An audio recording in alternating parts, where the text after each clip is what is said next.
Madam siyazi ukuthi iyabakho la kule ward 15 bani yakhula abantu u10 ikakhulukazi abantu abathanda kakhulu iqembu mhlawumbe nje ungathini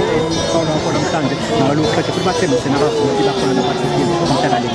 asifisa ukuzothembisa abantu bakwa ward 15 sifisa ukuzobatshela ukuthi iqembu le-NFP elizokwakha umehluko futhi elizokwenza ushintsho okungithokozisayo njengoba umsakazi ungifica ngikhuluma nezangazi ezakwenye inhlangano kodwa zithi ziyamazi sifisa umfana vele okhuthele nomfana osebenzayo emphakathini naye bathembele nabazi ukumvota umuntu abangamazi nathi sigada ngosifiso ngokuyayazi imanifesto yethu ukuthi sizokwakha kabusha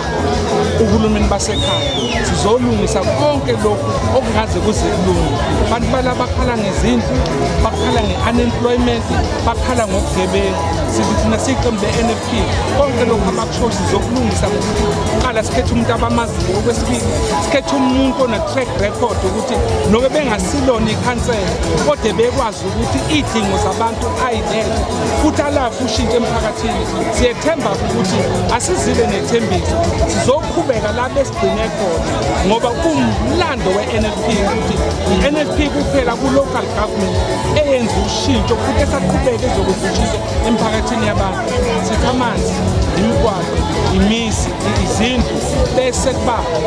high crime sizodila nayo ngendlela eswift ngendlela ehlelekile sibona abantu abaningi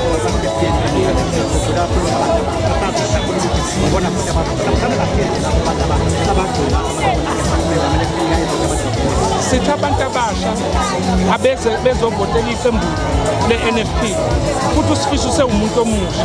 uyena okwazi kangcono ukubhekana ney'nselelo zabantu abasha futhi abantu abasha bayakwazi uku-identifya naye bezokhuluma zonke izinto ababhekene nazo kuzele bona abantu abasha sithi abasinikeze ithuba sokuthi uma sesingenele ekhulumeni sesiyikhansela sizobenza yiphi inhlobonhlobo yentuthuko kuba ukhombisa ukuthi i-NFP iyona ephathekela umuntu omusha alikho futhi elinye icebo.